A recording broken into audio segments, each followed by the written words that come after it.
He's Marler, and this is his music show.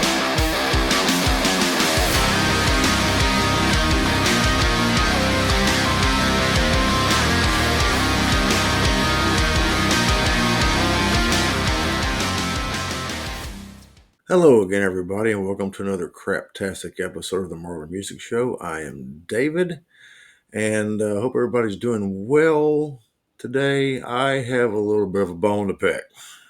I'm just going to get that out there. So, I've got a question, guys. What is it with all of these? And I say all of these, there's only been a few, but it seems like it's becoming more and more prevalent the past couple of years. All of these rock artists taking country artists out on tour with them. What's going on here? Um, I'm not a fan of country music. I don't want to say I despise it, but not my thing. Like so much of it, and a lot of people say the same thing about some of the stuff that I listen to, or some of the stuff I listened to in the past, or maybe hair metal in the '80s or whatever. And it's total. I can totally see that, but it all sounds the same. Like you've got, I mean, there are a few that kind of stand above all the rest, Garth Brooks, Carrie Underwood, some old school stuff, Johnny Cash, Merle Haggard, blah, blah, blah, blah. But then you've got this new stuff like Luke Bryan, and I don't even know a lot of the names, man. It's like they all jumbled together and they're all just kind of like clones of each other or whatever. But in recent years, there's been this trend of rock artists going out on huge tours, or at least one of them in particular. And this band we're going to talk about has done this twice so far, going out on huge tours and taking out country artists with them. Really? Like, I'm an 80s metalhead kind of guy. I grew up on hard rock, heavy metal, hair metal, you know, a little progressive metal, a little bit of grunge, all of this hard hitting stuff. Maybe not the hair metal for the most part. A lot of that's just kind of like flash and glam or whatever. But for the most part, stuff with some cojones to it, right?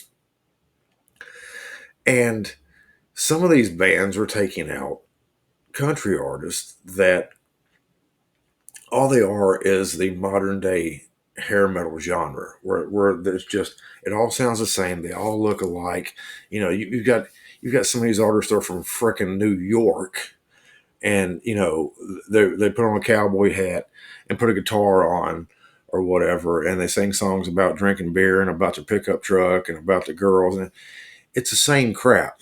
All right, so as I said, a couple of these artists kind of stand up and above the rest here, but I've got a problem with some of this. Let's kind of get into this. So recently, I did a little research, and I found four occurrences of this that were very confusing to me. Now, the first one I'm going to mention is one I actually saw, and to be honest with you, was pleasantly surprised. And that was in 2016 when Guns N' Roses started Not in This Lifetime tour.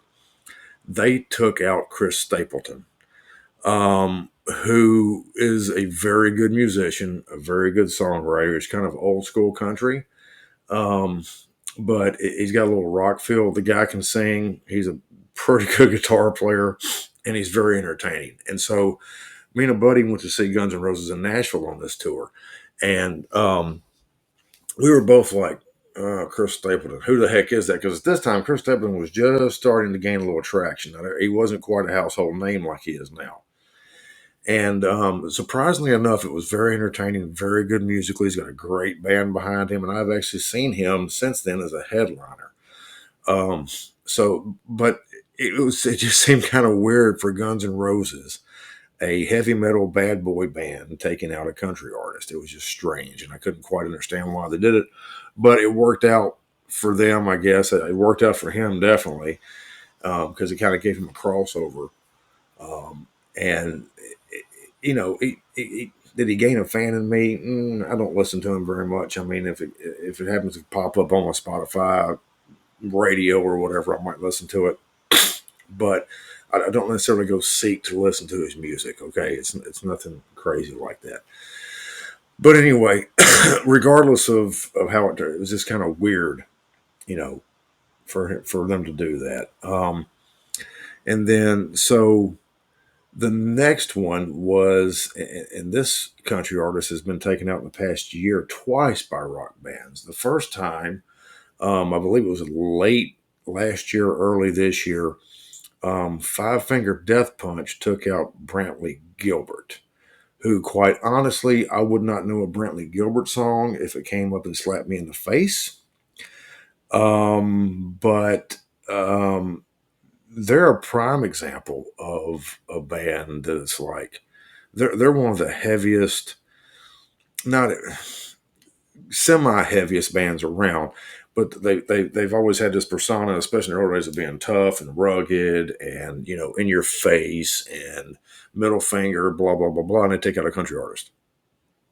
What and what's so strange about it is I actually saw Five Finger Death Punch on this tour, but a different leg, the leg that was late summer, early fall, where they had Megadeth opening, which seemed like a total better fit, even though Megadeth's been around for probably twice as long as Five Finger Death Punch has.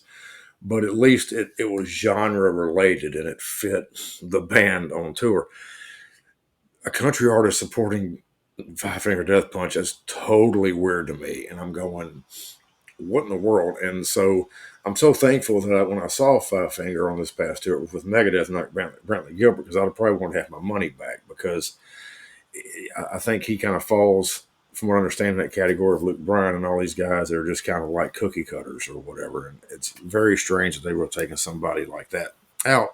And then you fast forward several months later, and he gets on tour with Nickelback and their current tour. And I'm going, once again, now I understand Nickelback isn't quite as heavy. They're not quite as tough, image, all this.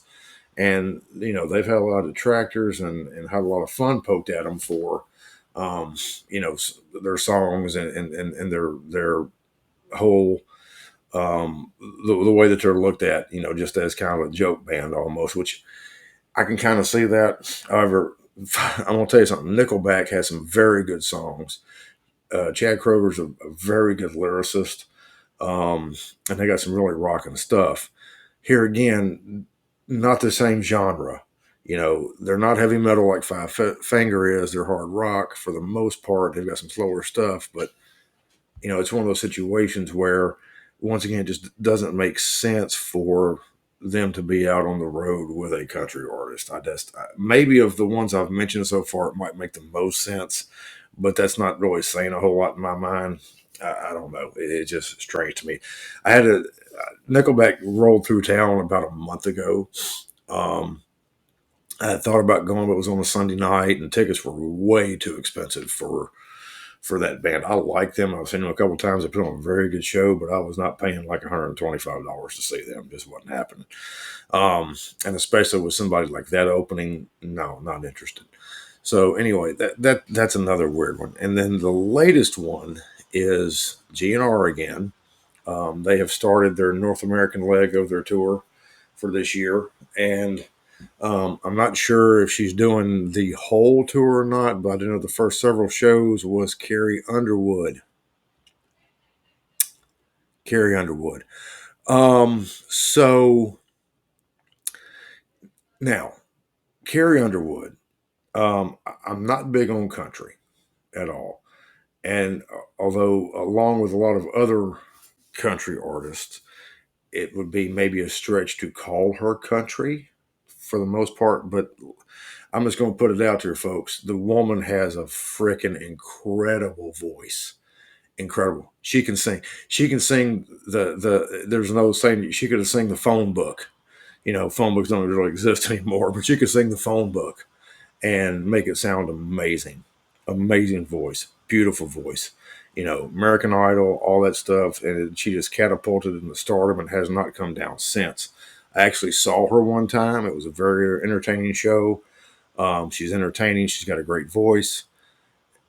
Everything that you would expect. But here again, it is a very weird fit for her to be an opener for Guns N' Roses. And I've also seen where she has been doing in her set um, some metal covers. The most strange one, I think she's done Home Sweet Home for Motley Crue. There was another one I can't remember. The strangest one for me, and I think this was on the maybe first show of this leg of the tour or whatever. She did Ace of Spades. Um, yeah, I'm not sure how I feel about that. I saw a video about it, and I may link that below so you can watch it if I can find it again. It was very just different and weird. Like, she has a wonderful voice for what she does and everything.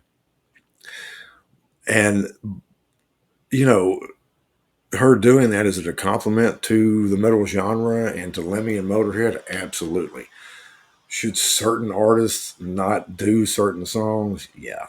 And I think this falls into that category. You might want to leave it alone. But it is, they say imitation is the greatest form of flattery. And so, obviously it kind of shows that maybe she's got some roots and all that, perhaps. I don't know.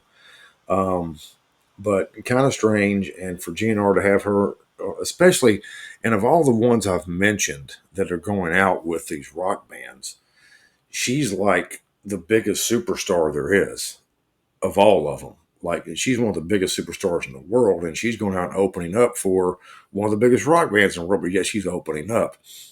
So that's strange too. However, that does say one thing, that, and this is kind of the point of this whole video, is rock and roll rules, folks. It rules.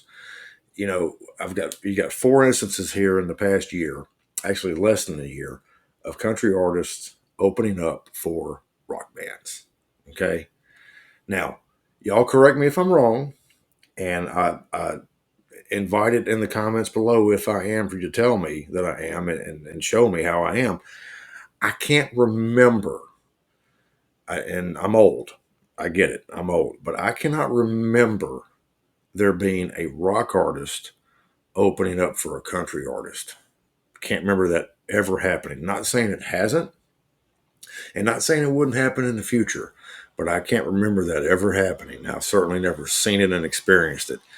And so, what does that tell me? That tells me that there's a lot more influence in country music off of rock and roll than there is a lot of influence in rock and roll from country.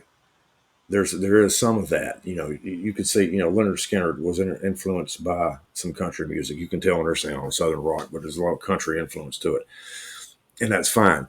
But it doesn't happen. Like, you don't find rock bands out there emulating country artists or whatever. And let's just be honest. I've been to a few country shows the past 20 or so years, and some of those, the newer ones. And even you got to throw Garth Brooks in here. And what I'm talking about is, they tend to emulate a rock style show, not necessarily the music, but a rock style show. And so, country artists have been more heavily influenced by rock artists than rock artists have by country artists.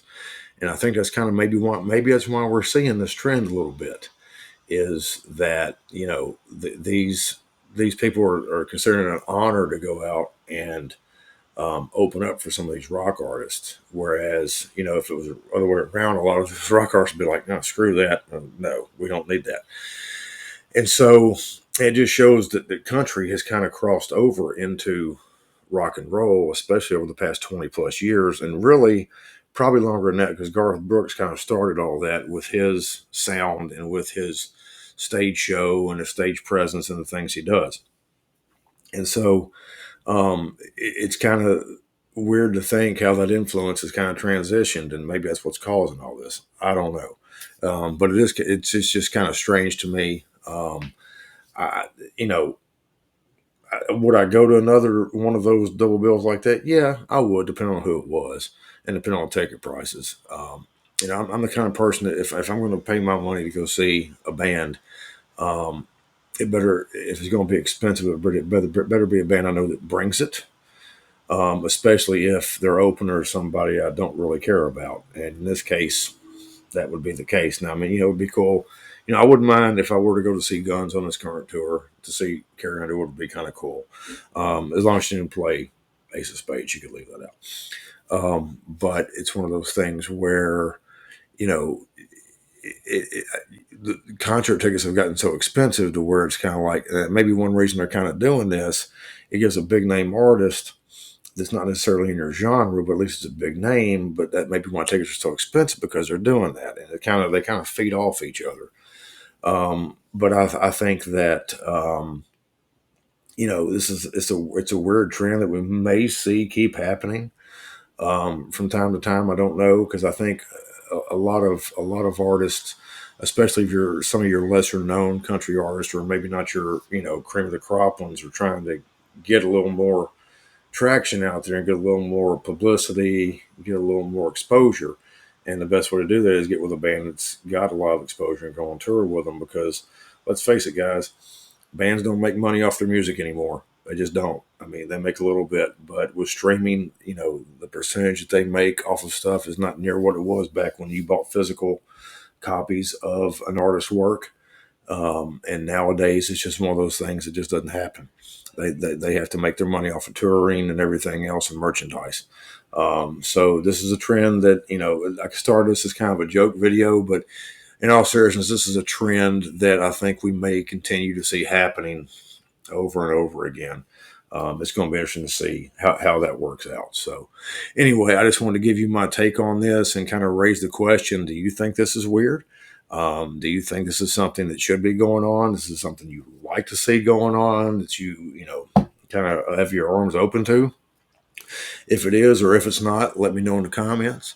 Also, if you've seen any of these tours that I mentioned, let me know what you thought about them, what you thought about the opening artist or the headliners in the comments below. I'm always open and encouraged and do encourage feedback from my viewers and look forward to having conversations with you about any episode, including this one. So, anyway, that's my take on that for today. I'm going to sign off. I look forward to seeing everybody in future videos. And I'm going to leave you, as I always do, with remember, be good to each other, be good to yourself, and life will be good to you. Peace.